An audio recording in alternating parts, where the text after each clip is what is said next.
My name is Raul. What's yours? What's the interview about? So, Travis. Travis. Okay.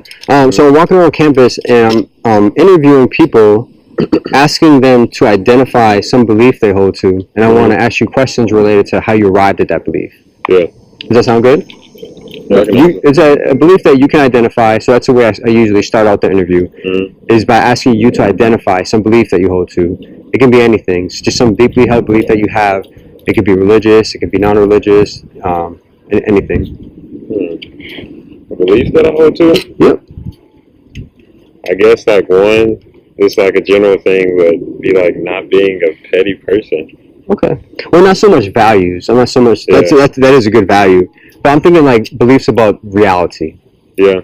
Or like I guess like religious. It could be religious. It could be There's supernatural. like an afterlife, and you should treat everyone right.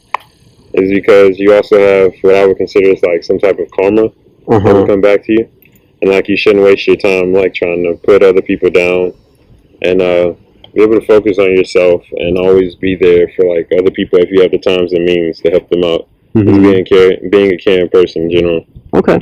Yeah. So you mentioned afterlife and karma. Yeah. Are either of those beliefs connected to any kind of deity or God or anything like that? Yeah. Okay. Like, are you a certain religion or? Yeah, I consider myself as a Christian. Okay. So afterlife and karma related to your Christianity. So I guess we could start with why do you believe that there's an afterlife? For one, I've been raised up that way, and I was also like given the opportunity to learn about other different religions, and even like not believing in a religion in general, and it's the one that I settled on. Okay. So you're saying you examine the different religions. Yeah. And you determine that Christianity is the best one. Is that correct? Personally, for me. Yeah. Okay. So I'm interested in hearing why. Why for you is Christianity the best option?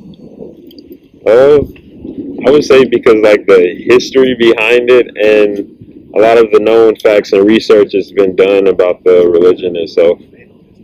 And a lot of the stuff being factual and like doing your research, a lot of times you'll find out that certain things have been blocked out. It's like how a lot of times today they try to make science like the number one thing, and how you shouldn't believe in any type of afterlife, any of that stuff. Like I believe you should still have your own view on stuff.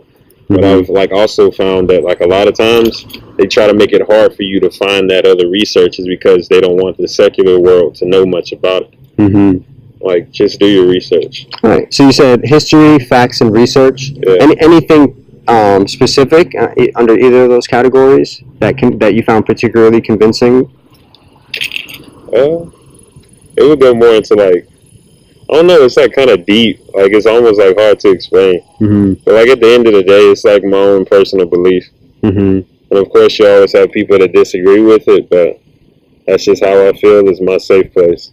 But sometimes people see like religion in general, like how people that say they don't believe in any religion, they always feel the fact that they say like Jesus Christ or oh my God, like just little stuff like that. Like, do you actually believe that, or is that just a saying or something that you're saying? I'm like, obviously there's something behind it, and how people always want to call out for like God's name whenever there's something going wrong. Like that's just how you should be in general, not just when things are going bad for you. If you believe in it, but if you don't, you can say it, I guess, but what's your purpose is all I'm saying.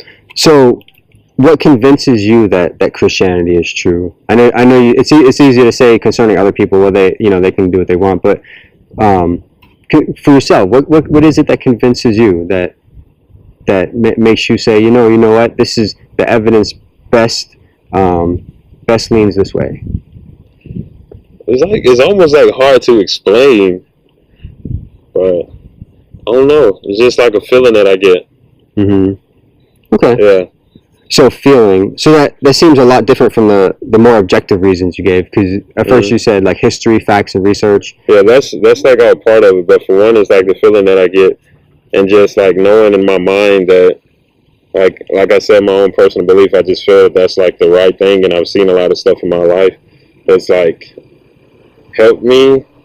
And like a lot of times, like my prayers, certain prayers have been answered for certain things, or I would like have a discussion. I'll just like straight up talk with God, because you don't necessarily have to have any type of uniform prayer. like just talking with him, because it would be like little things like, God, I know I'm rushing to class right now. Could you please let there be like a parking spot open up front, knowing that there's like never a parking spot. And several times there's actually been one there for me. Like different times of the day. It's not like, oh, it's early in the morning, you should be guaranteed to get one. Like that's expected. Like a lot of times it's been stuff that you wouldn't think would happen, but after speaking with him, it's happened before. Just trust. So maybe we can focus on the prayer aspect. That sounds like a pretty important reason for you. So you believe that God exists because a lot of times when you've prayed in the past, it's come to pass. Things like parking and small things like that. And of course, like sometimes your prayers aren't going to get answered, but a lot of times it's because there's like bigger things waiting for you. Because I've had instances like that in my life. Like last summer, I happened to be an orientation leader here at UWF. And I didn't expect to get the job. Like I literally applied like at the last minute. It's because my advisor was like, hey, you should do this, being that you need to get housing on campus. And I was like, I don't think I can get it. But like I prayed about it, and I was like, I guess I'll apply for it. Whatever happens, happens. Like I'm still trying to look for a place to stay right now. I ended up getting the job. And not only that, like I made so many different connections here on campus, and it's helped me with a whole lot of other things. Because like I didn't want to do the job. But I prayed about it and was like, okay, this will help me out. Like, if I get the job, okay. If I don't, it's whatever. I still have somewhere to stay. But it was, like, great that it kind of happened for me, because it, like, helped me with a lot of other stuff here on campus. And, like I said, making those connections. And, what was it? Like, there was, like, accidents and stuff that I've been in that I should have, like, died or whatever. But, like, my main thing was that God has a plan for me. Like, that's what I always told myself. Like, anytime I'm, like, feeling down or anything, like, I know he wouldn't just let me go right now. Because, like, I'm making my way towards what I need to be doing in life, and also making an impact on other people. So, you mentioned things like getting a parking spot, getting a job position, surviving an accident. So, and you mentioned that sometimes those things don't come to pass. Sometimes you don't get a parking spot, or you don't get a job position, or you actually get hurt in an accident. So if those things can confirm for you your belief, how come when it doesn't happen, it doesn't disconfirm it?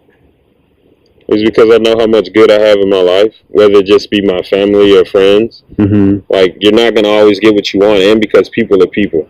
Like, you could have somebody that sees someone that they feel as though it's had, like, a perfect life, and they all of a sudden want to end it. Like, you can't decide what another person does. Like, God can't protect you from everything, especially whenever you have bad things coming at you. Like, okay, what if you get shot by somebody? You may still survive. Or, like, anything could possibly happen, but you have, like, everybody has a purpose in life. And like I said, it's my personal belief, and, like, that's what I want to stick with, because I've seen a lot of good happen in my life. What would theoretically disconfirm your beliefs? What would convince you that getting the parking spot wasn't God after all, or getting the job position wasn't God, not necessarily God after? Like, what would disconfirm your beliefs? Shoot, if everything in the Bible could be what like confirmed is all a lie. Well, how about related? Instead of jumping to the topic of the Bible, let's try to stick to the reasons you gave, just for the sake of focusing it, because that can be another discussion. But as far as the stuff that you mentioned, what related to that stuff would disconfirm your belief that stuff is due to God? I don't know. It's like very small. Like, okay, if I don't get a parking spot, like, and if I was in an accident and I passed, I couldn't think of anything else. Like, it's just over. Or if I were in an accident, like if I couldn't walk again or some mess like that, like there's a reason why all of this stuff happens. Like, I still have my mind. I can still do stuff. Like, it wouldn't be the end of the world. As long as I can still talk, communicate with people, I can impact somebody's life. It's not always what you physically do. Sometimes it could just be talking with someone. So, if theoretically it were the case that you were wrong in your belief, and that, say, God didn't exist, would those things, is there any way you could have known? Would those situations have turned out in any way at all where you would arrive at the accurate conclusion that in this theoretical scenario that God didn't exist? To be honest, that's like a difficult question. Like, I guess like anything's possible, but I don't know. I couldn't give a definite answer on that. Okay, because it seems like for all those reasons that you gave, you know, the parking and so forth, it seems like there's no way they could have turned out where you would have arrived at any other conclusion. You know, like even if they all turned out bad, you still end up concluding God. Yeah. And so I'm wondering,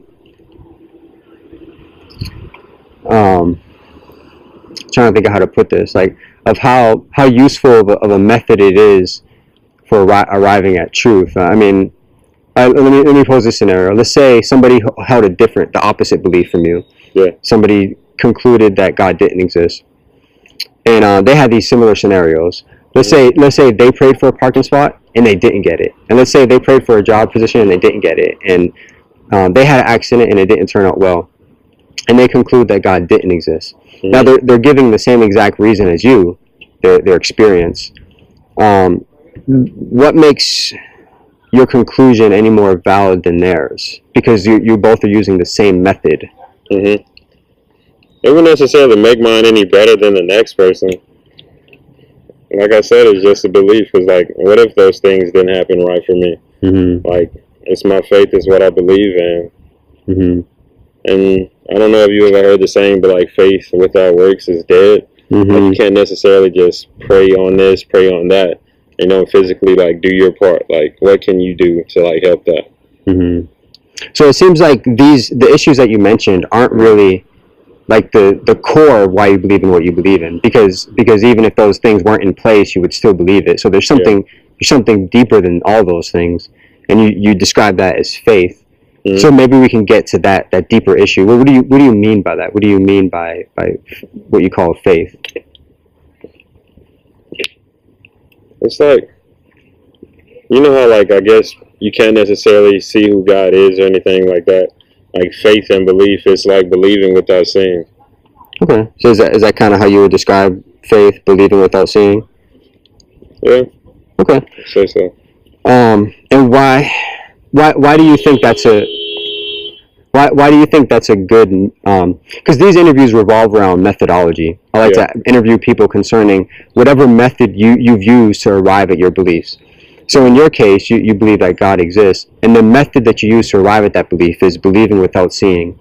So do you think that method is... It's not like literally seeing like God himself, but works and stuff that's happened in your life and relating it back to God. Mm-hmm. Okay. No, yeah, we talked about the events that happened, like the parking and stuff like that. And those are just like little things. Right. But the deeper issue for you, because even if that stuff wasn't there, you still would believe. But the deeper issue for you, you said, is really that it's the personal faith that you have, which is you described as believing without seeing. So do you feel like that's an accurate, a reliable method for arriving at truth? If we all use this method of believing things without seeing them, do you think we would all arrive at accurate conclusions? Well, people are different. Like, you always have some different type of opinion on something. And, like, even with not believing in any religion, I mean, like, any deity, anything like that, like, they still can't verify that they're 100%, like, not real. Mm-hmm. I don't know. It's just very abstract. Mm-hmm. So the main reason why you believe what you believe in is because of faith. And you describe that as believing without seeing. And then a lot of the facts that are in the Bible itself. Okay. Yeah, that would have been interesting. I try to keep the interviews focused, you know, because but that would be interesting to explore as well. But